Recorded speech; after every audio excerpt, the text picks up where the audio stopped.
आज के लेक्चर में हम प्लेन वेव के रिफ्रैक्शन का बाय हाइगेंस प्रिंसिपल यूज करेंगे। हमने previous chapter geometrical optics ray optics में रिफ्रैक्शन की फिनोमेनन के बारे में स्टडी किया। उसमें हमने लाइट का स्ट्रेट लाइन में प्रोपोगेशन यानी कि लाइट को एक रे कंसीडर किया था। अब हम लाइट को वेव कंसीडर करके उनके रिफ्रैक्शन का स्टडी करेंगे। आज हम लाइट का प्लेन वेव का by using Huygens principle refraction के बारे में स्टडी करेंगे। हम जानते हैं कि अगर किसी भी सोर्स, हमने प्रीवियस लेक्चर में डिस्कस किया कि ये सोर्स ऐसे स्फीरिकल वेव एमिट करते हैं, उसको स्फीरिकल वेव फ्रंट बोला जाता है। और हम जानते हैं कि ये स्फीरिकल वेव फ्रंट का जो ये पार्ट है, ये छोटा सा पार्ट, ये अगर लार्ज डिस्टेंस पर बात की जाए तो ये छोटा सा पार्ट लार्ज डिस्टेंस पर प्लेन वेव की तरह प्लानर में दिखता है और ऐसे वेव फ्रंट को प्लेन वेव फ्रंट बोला जाता है। ऐसा एक प्लेन वेव फ्रंट यहाँ फिगर में बताया गया है। ये जो यहाँ मैंने प्लेन वेव फ्रंट बताया है, ये प्लेन वेव फ्रंट, अगर ये वेव फ्रंट को हम ऐसे ड्रॉ कर सकते हैं, ये उनकी फ्रंट साइड है, उसको हम ए बी बोल दें, और ये उसकी बैक साइड है, उसको हम ए डैश बी डैश बोल देते हैं। ऐसा एक वेव फ्रंट यहाँ ड्रॉ किया गया है। ये पहला मीडियम है, उसको मान लो अगर ये पहला मीडियम एयर है और ये दूसरा मीडियम है, उसको कर दो वाटर। ये पहले मीडियम का रिफ्रैक्टिव इंडेक्स n1, उसमें लाइट की स्पीड v1 और वेवलेंथ λ1 है। और ये दूसरे मीडियम में रिफ्रैक्टिव इंडेक्स n2, लाइट की स्पीड v2 और वेवलेंथ λ2 है। और ये दो मीडियमों के बीच की बाउंड्री है, इंटरफेस जो दो मीडियमों को सेपरेट कर रही है, P से लेकर P डैश, ये दो मीडियमों को सेपरेट करने वाली बाउंड्री है।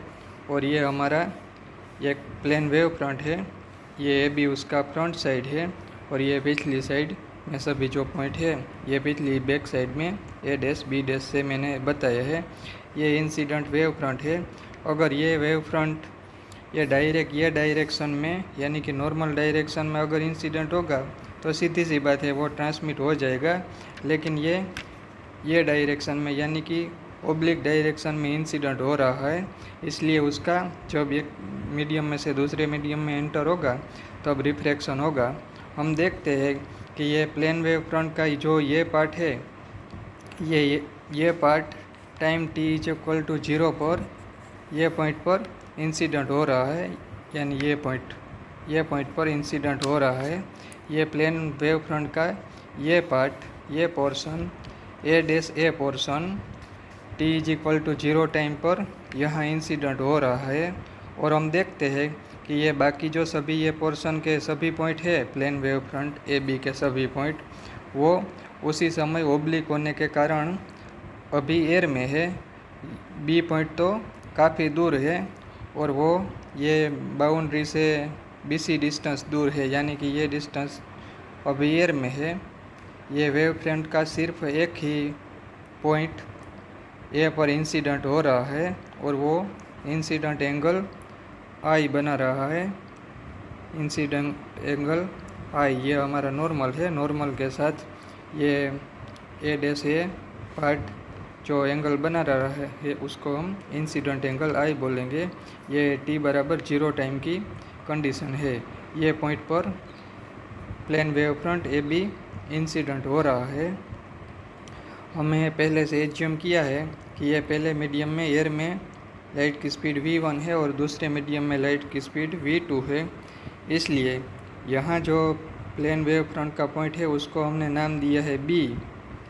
और अगर हम मान लें कि ये B पॉइंट यहाँ से लेकर ये इंटरफेस तक, यहाँ तक का जो डिस्टेंस है BC, ये BC डिस्टेंस ट्रैवल करने के लिए हम मान लें कि अगर टाइम लगता है t = यानी कि टाइम में ये वेव फ्रंट का ये पोर्शन B से C तक का डिस्टेंस, C यानी कि ये बाउंड्री का ये पॉइंट, यहाँ तक का डिस्टेंस ट्रैवल करने के लिए वो टाइम अगर लेता है तो उसी टाइम में जो डिस्टेंस वो ट्रैवल करेगा वो डिस्टेंस, अगर उनकी स्पीड v1 है एयर में, तो वो डिस्टेंस होगा v1 टो, यानी कि ये BC distance is equal to v1 t ऐसा होगा।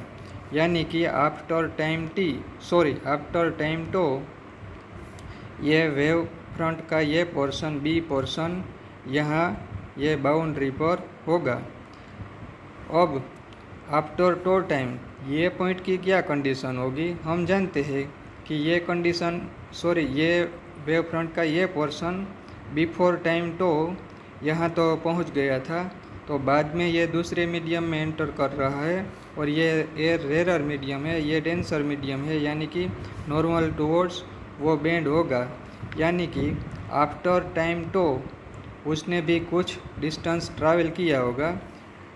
टो टाइम में ये पॉइंट ने v1 टो जितना डिस्टेंस ट्रैवल किया है, तो ये पॉइंट उतना ही डिस्टेंस तो ट्रैवल नहीं करेगा, क्योंकि ये दूसरे मीडियम में स्पीड डिफरेंट है। हमने एज्यूम किया है कि ये दूसरे मीडियम में लाइट की स्पीड v2 है, यानी कि यहाँ जो वेव फ्रंट का ये पोर्शन है, ये पॉइंट ये दूसरे मीडियम में v2 टो डिस्टेंस ट्रैवल करेगा और ये डिस्टेंस ये BC डिस्टेंस से कम होगा, क्योंकि दूसरे मीडियम में उसकी स्पीड कम है। और हम मान लेते हैं कि ये डिस्टेंस v2 टो ट्रैवल करके यहाँ पहुँचा है, यानी कि पॉइंट E पर। यानी इसका मतलब ये हुआ कि t is equal to 0 time पर वेव फ्रंट की कंडीशन ए बी थी, यानी कि AB पोर्शन पर वेव फ्रंट था। लेकिन आफ्टर टाइम टो ये पॉइंट ने v2 टो डिस्टेंस ट्रैवल करके यहाँ पहुँचा और ये point v1 to distance travel करके यहाँ पहुँचा। ये कम्प्लीटली एयर में था, इसलिए उसने ज़्यादा डिस्टेंस v1 टो ट्रैवल किया, और ये कंप्लीट वाटर में था, इसलिए उसने कम डिस्टेंस v2 टो ट्रैवल किया। क्योंकि एयर में स्पीड v1 है, वाटर में स्पीड v2 है। बाकी ये वेव फ्रंट के सभी जो पोर्शन है उसने कम या ज़्यादा डिस्टेंस ट्रैवल किया, किसी ने एयर में ज़्यादा और वाटर में कम, किसी ने वाटर में ज़्यादा और एयर में कम डिस्टेंस ट्रैवल किया। लेकिन ये दो पॉइंट की कंडीशन हमें C और E पर मिल गई। अगर हम ये सभी पॉइंट को C और E का कॉमन टेंजेंट ले ले, तो हमें एक वेव फ्रंट की कंडीशन, वेव फ्रंट की पोजीशन ये मिलेगी CE। ये CE हमें टो टाइम पर रिफ्रैक्टेड वेव फ्रंट बता रहा है। अब हम ट्रायंगल AEC और ट्रायंगल ABC में ट्रिगोनोमेट्री का यूज करते हैं। हम जानते हैं कि ये हमारा नॉर्मल है, तो ऐसे नॉर्मल हम किसी भी पॉइंट पर ले सकते हैं। ये C पॉइंट पर ये हमारा नॉर्मल होगा। हम जानते हैं कि हमारा वेव फ्रंट नॉर्मल के साथ इंसिडेंट एंगल I से इंसिडेंट हो रहा है, तो यहाँ ये एंगल इंसिडेंट एंगल I है, तो यहाँ भी ये इंसिडेंट एंगल I ही होगा। और हम जानते हैं कि ये टोटल एंगल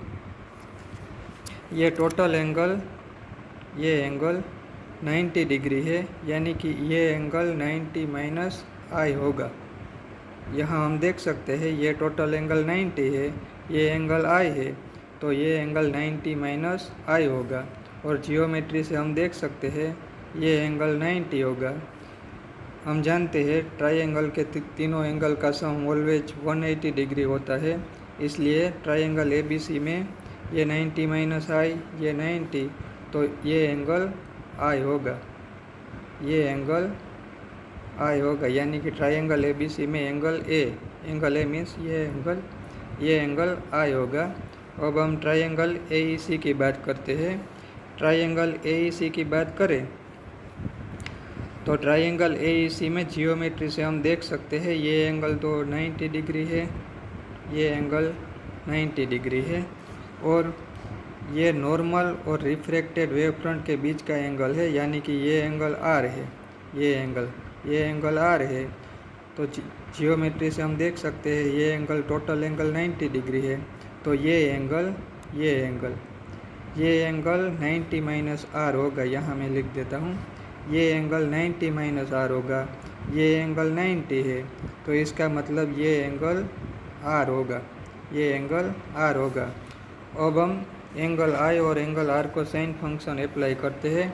ये एंगल को साइन फंक्शन ट्राइंगल ABC में अप्लाई करते हैं। Sine I is equal to opposite side यानी कि BC और हाइपोटेन्यूज यानी कि ये राइट एंगल के सामने वाली साइड, ये साइड AC, एंड ये एंगल में ट्राइंगल AEC में ये एंगल R को हम साइन फंक्शन अप्लाई करते हैं। Sine R is equal to opposite side AE और ये राइट एंगल के सामने वाली साइड हाइपोटेन्यूज AC।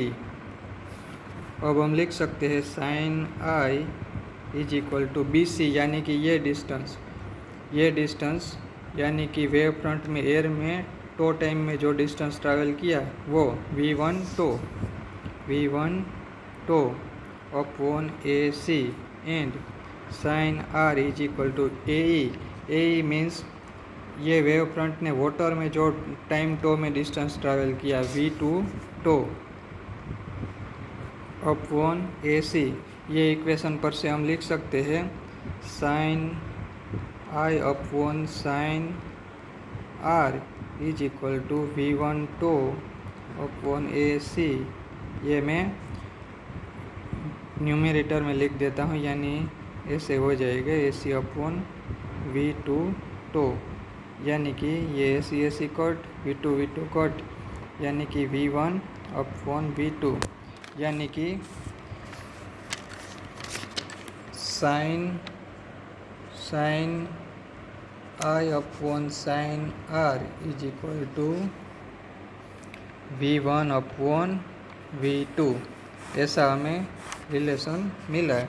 यह रिलेशन से हमें पता चलता है कि अगर हमारा reflected wave front normal towards bend हो रहा है यानी कि I ग्रेटर देन R ऐसी कंडीशन है तो इसका मतलब ये होगा कि I ग्रेटर देन R है तो V1 ग्रेटर देन V2 होगा यानी कि पहले मीडियम में लाइट की स्पीड ज़्यादा होगी और दूसरे मीडियम में लाइट की स्पीड कम होगी।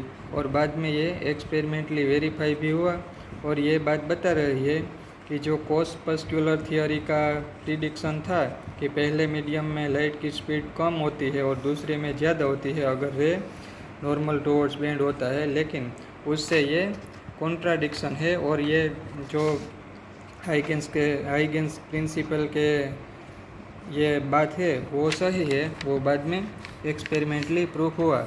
और अब हम रिफ्रैक्टिव इंडेक्स की डेफिनेशन जानते हैं।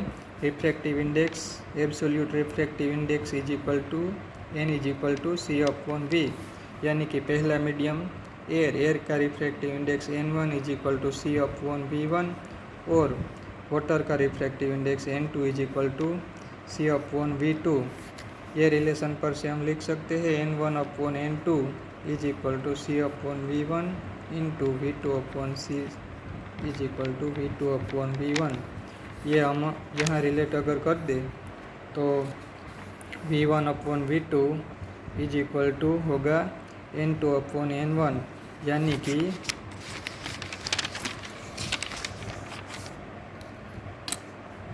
Sine I upon sine R is equal to V1 upon V2 और V1 upon V2 is equal to N2 upon N1। ये इक्वेशन को हम ऐसे भी लिख सकते हैं N1 sine I is equal to N2 sine R, जो हमें स्नेल्स का लॉ का मैथमेटिकल स्टेटमेंट है जो हमने हाइगेंस के प्रिंसिपल का यूज करके डिराइव किया। अब हम जानते हैं कि लाइट जब एक मीडियम में से दूसरे मीडियम में एंटर करती है तो उसकी वेवलेंथ चेंज हो जाती है लेकिन फ्रीक्वेंसी अनचेंज रहती है। यहाँ अगर लाइट की वेवलेंथ को हम λ1 कहें और यहाँ अगर लाइट की वेवलेंथ को λ2 बोले और हम सिंपली एज्यूम कर लेते हैं कि ये B से C तक का जो डिस्टेंस है, ये B से C तक का डिस्टेंस वो 1 वेवलेंथ जितना है यानी कि λ1 जितना। तो इसका मतलब ये हुआ कि ये वेव फ्रंट के ये सभी पॉइंट सेम टाइम में एक वेवलेंथ जितना डिस्टेंस ही ट्रैवल करेंगे, क्योंकि ये पॉइंट यहाँ पहुँचने के लिए टाइम टो लेता है और ये टो टाइम में एक वेवलेंथ जितना डिस्टेंस ट्रैवल करता है और वो डिस्टेंस लैम्बडा 1 है। तो ये सभी पॉइंट भी एक वेवलेंथ जितना डिस्टेंस ही ट्रैवल करेंगे। और यहाँ जो पॉइंट है ए, वो भी एक वेवलेंथ जितना डिस्टेंस ही ट्रैवल करेंगे, लेकिन वेवलेंथ वाटर में डिफरेंट हो जाएगी और उसको हम लैम्बडा 2 बोल देते हैं। उसको आप उसको ऐसे भी समझ सकते हैं कि अगर यहाँ वेव का क्रेस्ट है तो यहाँ भी क्रेस्ट ही होगा, वो एक वेवलेंथ डिस्टेंस ट्रैवल करते हैं। यानी कि बी पॉइंट पर क्रेस्ट है तो एक वेवलेंथ डिस्टेंस ट्रैवल करके एयर में ये पॉइंट यहाँ पहुँचा और क्रेस्ट से क्रेस्ट ही मिला।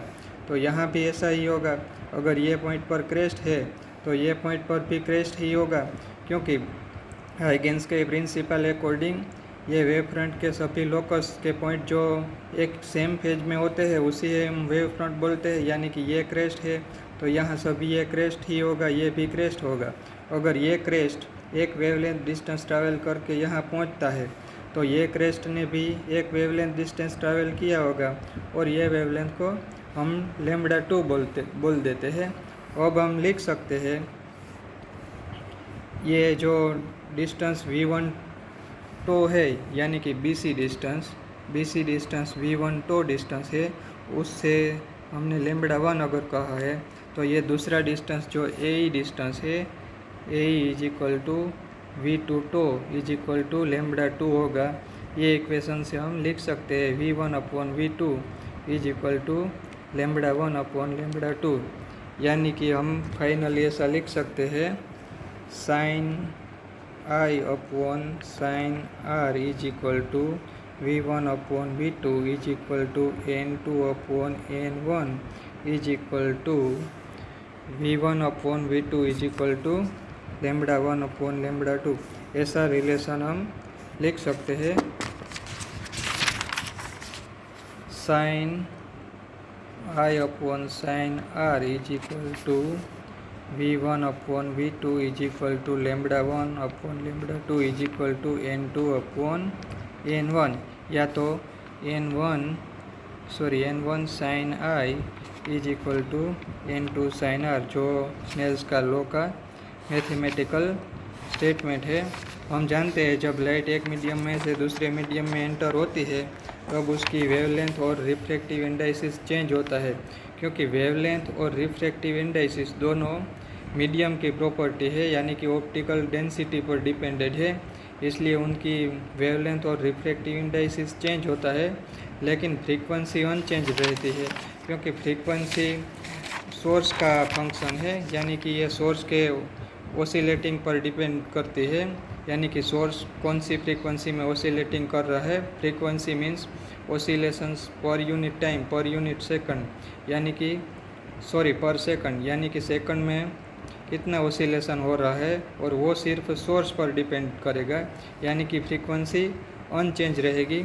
उसको हम ऐसे भी समझ सकते हैं C is equal to distance lambda upon time period T is equal to lambda F, क्योंकि टाइम पीरियड का रेसिप्रोकल यानी कि फ्रीक्वेंसी। अब फ्रीक्वेंसी अगर अनचेंज रहती है तो स्पीड ऑफ लाइट भी कांस्टेंट है, यानी कि पहले मीडियम के लिए हम लिख सकते हैं, यहाँ से हमें lambda is equal to C upon F ऐसा मिलेगा। पहले मीडियम के लिए भी C अपॉन F और दूसरे मीडियम के लिए भी C अपॉन F, यानी कि हम v1 upon v2 is equal to lambda upon lambda 2 ऐसा लिख सकते हैं। यह डिस्कशन हमें बताता है कि जब लाइट किसी रेयर मीडियम में से डेंसर मीडियम में एंटर होती है तब उनकी वेवलेंथ और वेलोसिटी दोनों डिक्रीज होती है, लेकिन फ्रीक्वेंसी अनचेंज रहती है।